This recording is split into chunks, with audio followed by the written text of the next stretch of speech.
Did you know the most important data in astronomy history was probably stolen from a murder victim? Tycho Brahe lost his nose in a sword duel at 20 years old. The fight was over. Who was the better mathematician? He wore a metal prosthetic for the rest of his life and spent 20 years building the most precise star charts ever made without a telescope. He trusted almost no one with that data. Almost.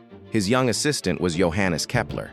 And when Brahe dropped dead at a royal banquet in 1601, Kepler walked away with the notebooks. Here is where it gets dark. Forensic tests on Brahe's hair found mercury levels far beyond any accident.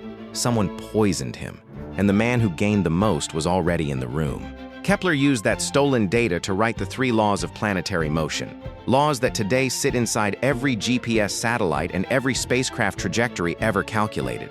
So ask yourself this: would we have ever reached space if Kepler played fair?